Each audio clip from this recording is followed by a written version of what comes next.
All right, welcome back to Life Fit with DVD. Thanks for being here. Today, I wanted to talk about procrastination again in our little part two mini series of going into why we procrastinated.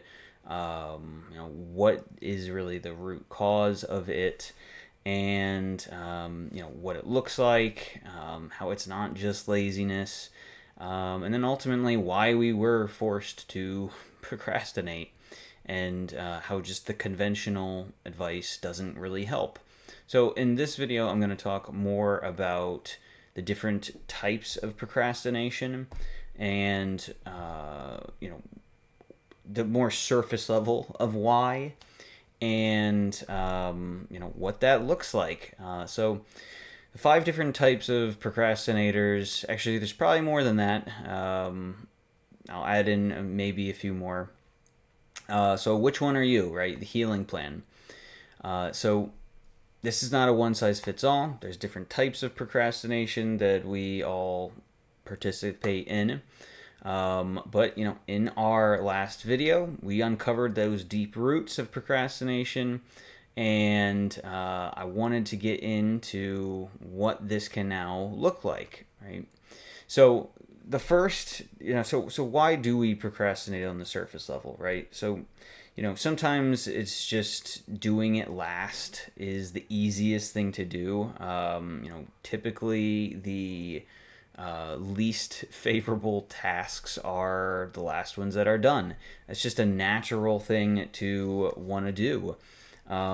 So really, on the surface, it might look like, you're a procrastinator, because you're getting, or you're, doesn't look like you're a procrastinator because you're getting a lot of stuff done, but you just go to those enjoyable tasks before doing, the most important ones last.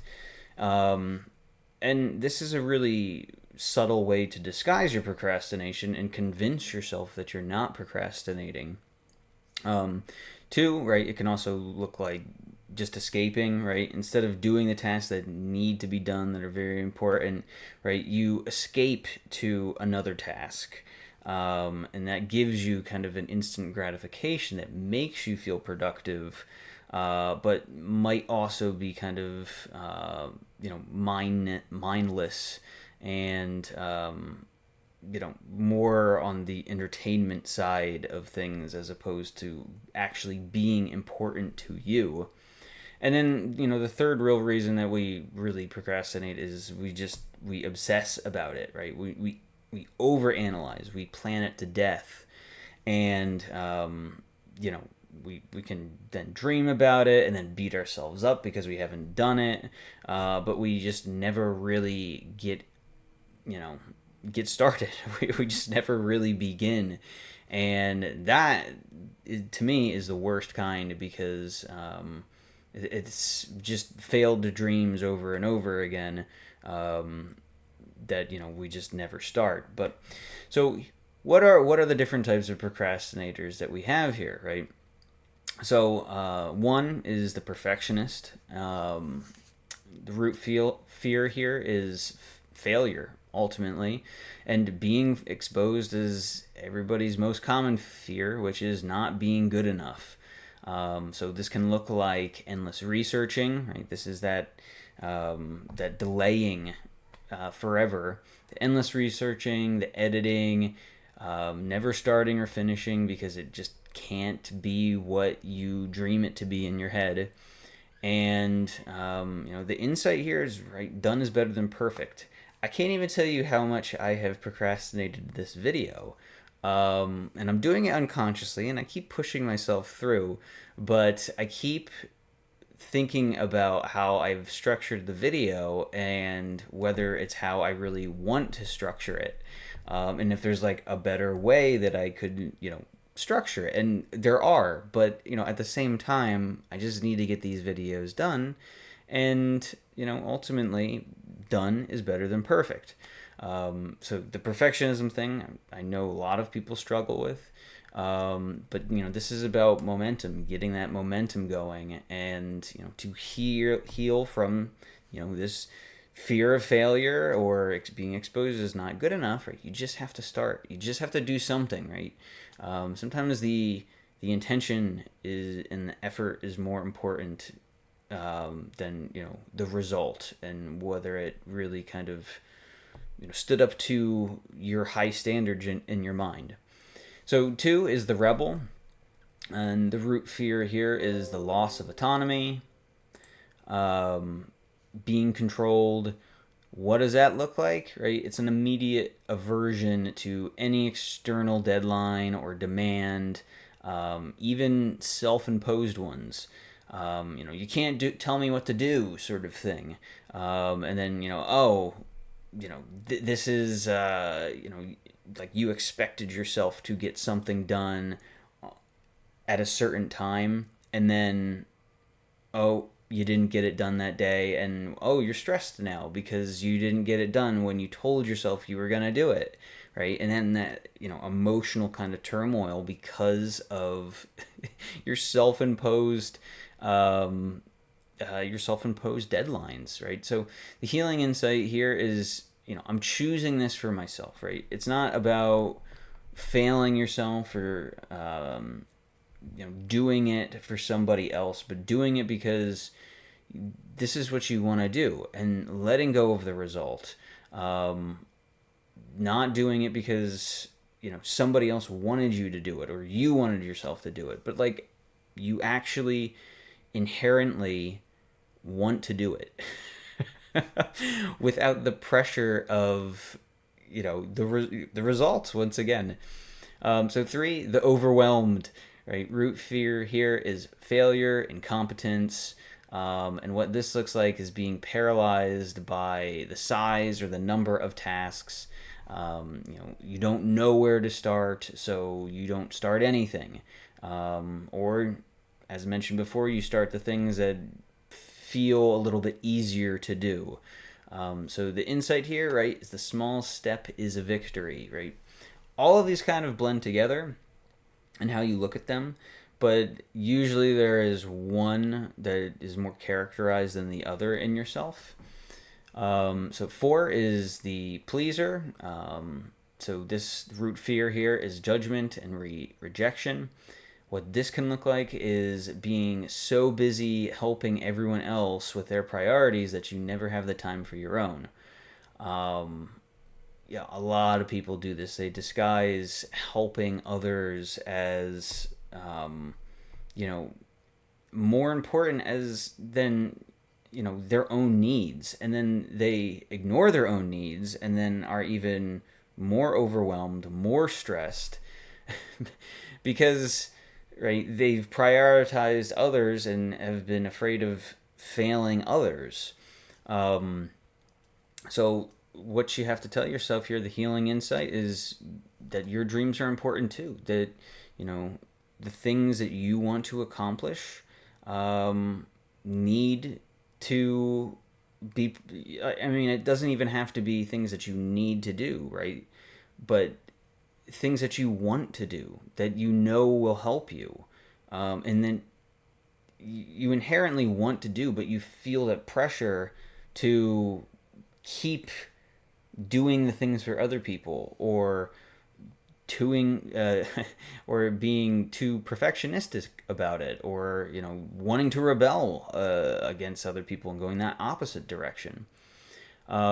And then the 5th here is the dreamer. So the root fear is the mundane reality of not matching your ideal. This can also blend into perfectionism, but what this looks like is not so much the result, but the love of planning and fantasizing about the outcome, but avoiding being in the reality and doing that boring, difficult work that is required to get it done. So the insight here, right? How to heal from it. The process is the prize. Focus on the journey, right? Not the destination. I mean, that's a common adage, but it's the truth, right? If you can find yourself enjoying the process of doing these things, right, you won't procrastinate. Because if you just go through these small steps and just get used to it, right? Breaking large tasks down into smaller ones obviously is a huge help. Um, but if we can just get used to the feeling that all of these things that we're doing are leading to a better tomorrow, leading to, and it doesn't even have to feel like a result, but the acknowledgement that we are learning through the process. That alone, writing that down, documenting it, can help so much in this, process of getting out of our head and being that dreamer, and just really procrastinating. So the last one I want to add too is there are some people that, and maybe this is the what is it, the drama magnet, but these are people that are literally thrive on the procrastination because they procrastinate and they procrastinate and then they procrastinate to the point that they have no time left. And then there is a surge of adrenaline that happens when they realize that they are out of time, and the chaos and the drama that comes from that, they love. And they can also make it other people's problem as well. And even the drama of making it somebody else's problem will fuel them, right? Because ultimately this is an emotional rush that can really propel them over the edge to get that task done, when ultimately that task was too boring for them in the first place, right? They just weren't inspired by it. So that adrenaline rush from being the drama magnet will hijack that procrastination loop and get them to get it done, and then that becomes, right, a coping mechanism for them. So with all of this, right, how do we heal from it with all of these different strategies? So for the perfectionist, we gotta practice B- work. Deliberately complete the task to a good enough standard and ship it. Expose yourself to the fact that the world will not end just because it wasn't reaching your ideals. For the rebel, reframe your language. Change "I have to" "I choose to" or "I want to." Reclaim that autonomy through conscious choice. For the overwhelmed person, right, a 5-minute rule. Commit to working on the task for just 5 minutes. Often, once you start, that's the only barrier. And use the timers to create containers. For the people pleaser, schedule selfish hours. Right, you can call it something different. It sounds, more gentle. Just the time for you, but block out a non-negotiable time in your calendar for your own goals, for your own priorities, and just learn to say no to others. Because when you say no to others, you're saying yes to yourself, and that makes you more capable, more mentally present to be able to give to others. And then for the dreamer, right, focus on the next immediate action and not the distant goal. Get out of your head. Fall in love with the daily practice and the identity of being someone who just takes action, that appreciates that journey, that appreciates the process. And for the drama magnet, if you find yourself getting too bored in tasks, right, recruit somebody else that can hold you accountable to that task before it's a crisis. Um, you know, these can be calendar. These can be calendar updates or notifications that kind of spam yourself with. But ultimately, you kind of need a people connection to help with that, and just getting some sort of accountability buddy will be good for if you're doing that regularly. All right, so that's kind of the main things I wanted to talk about here. Obviously, I've procrastinated this. I wished it was better. I guess I was getting a little bit too much into the dreamer. But ultimately, I'm just getting it done, and that's what is important. So in conclusion, right, we just want to go from being the procrastinator to being purposeful.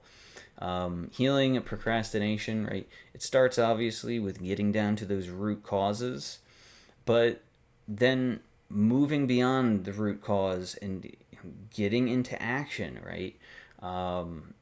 In whatever it is that we need to do, right? Obviously, we want to spend some time getting down to that root cause, because that awareness can then prevent the procrastination from starting in the first place. But we also just need to be aware, with these 6 different types, what do we do? What do we do the most? And take some of those steps to mitigate that specific role if you have it. So we want to be living on purpose, and the more that we can focus on the purpose of the things that we're doing, and what are the things that mean the most to us, not just other people. Think about breaking that into small steps, getting into action even on the smallest ones, and rewarding yourself for it, right? After you do a small step in that direction, then you can do that more meaningless procrastination that you may have wanted to do in the first place. So which type of procrastinator do you resonate with the most? What's one of those strategies that you might take this week to get out of your own head and get into action? Let me know in the comments. And if you enjoyed this video, like or subscribe. That'd mean a lot to me. And I will be back with some other self-improvement content. So thanks, and bye for now.